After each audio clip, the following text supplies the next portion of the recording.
Hello and welcome to the channel. As always, if you like what you hear or you don't like what you hear, get involved, leave a comment, get involved. So some fairly big news the last week or so, and something that's been generally met with enthusiasm in the music industry is that Spotify has just launched Verified for Spotify, which is a badge that will to essentially prove that you're human. So human musicians can apply to be verified on their platform, essentially proving that they are a real musician, a real person with real goals, real ambitions, in order to define them against the significant amount of AI that is now on Spotify and all other music platforms, right? So there was a high demand for this. There was a big push from myself as well to have some kind of differentiation on the platform between AI made music and human made music, right? And they have now took that step. I would argue far too late, but they have.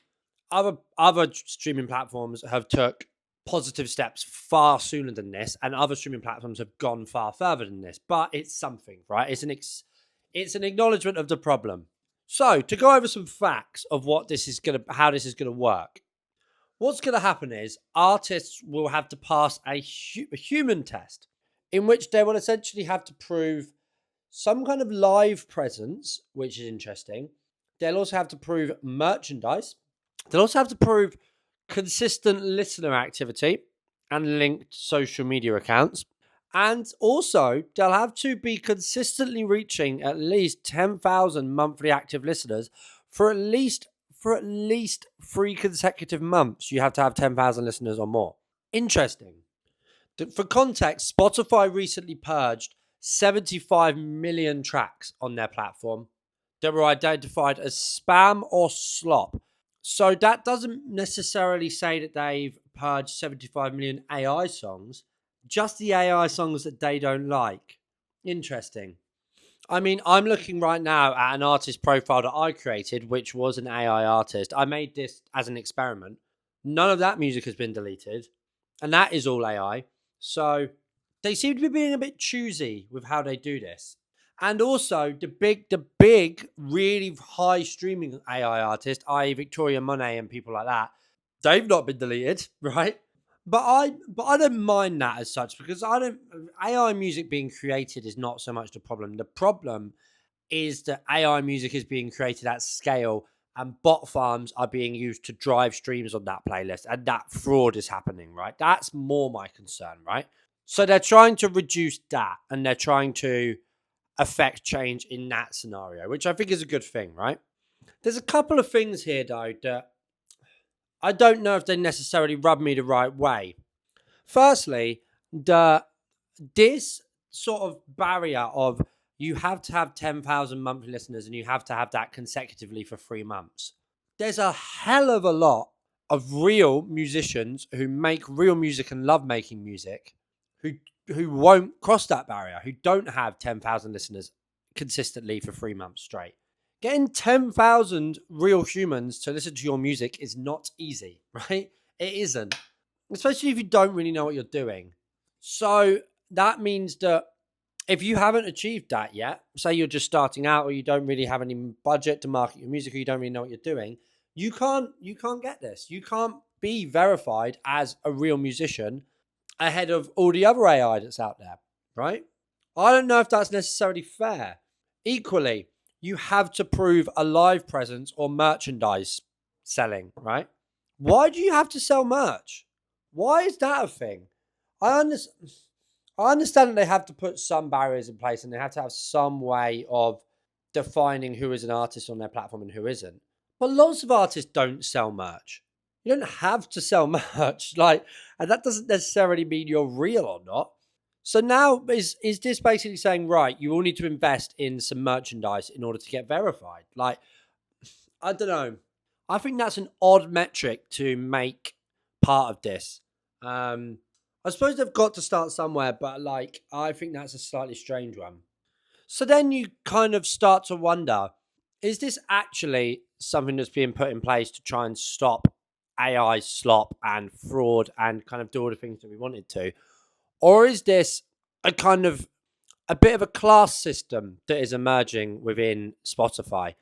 i.e., they want to give priorities to artists that they deem to be doing the right things, i.e., selling merch and doing live shows. So if you're like an ambient composer, for example, and you don't really have any live presence, you don't really have any merch because you're a fairly anonymous kind of artist. Someone like, I don't know, Max Richter, I'm just coming up with some examples here, or I don't know, whoever. They're going to struggle with this because even though they're clearly real artists, they don't necessarily pass these barriers. I also wonder if like this is actually necessarily fair or really understands the nuance of the situation, because you can use AI tools to create music or to edit music, but not be an AI artist and still be considered very much a real artist. Let me give you some examples. If, for example, you are a music producer and you can't sing very well, and you use an AI tool to tune your vocal slightly, maybe bring it down a couple of octaves, or maybe give it a slightly different tone. You've technically used AI in that process. How do you then become defined on something like this? Do you see what I mean? There is an AI credits tool which allows but does not mandate artists to disclose if AI was used for vocals, lyrics, or production in the song credits section. So basically, you can tell people that AI was used in this song, but you don't have to. So this is a step in a direction, but this is the first action of what is going to be a long war, I feel. I'm not sure how much it does to actually fix a huge problem, really, because a lot of artists, this won't change anything for them. If you don't really have much of a live presence, or you don't sell merch, or you haven't had 10,000 listeners the last 3 months, this does nothing for you. It feels a little bit like maybe Spotify are only helping the artists that they want to help. But maybe over time this will develop further and it will have more detail. I'm not sure. I don't think there's any way I could argue that this isn't a positive thing, but I don't think it takes quite the step that some people are saying it will. Some people seem to think that this is a humongous, quite a significant game changer. I don't think it takes Spotify very much to do this. I think this is a little bit of appeasement. It's a little bit of playing to the gallery here. And it also kind of falls in line with Spotify's policy of not paying artists for the first 1,000 streams. They don't care about artists that aren't actually driving them revenue in any way. So, I don't know. Interesting. We'll see how it develops, but I'm not jumping from the rooftops just yet.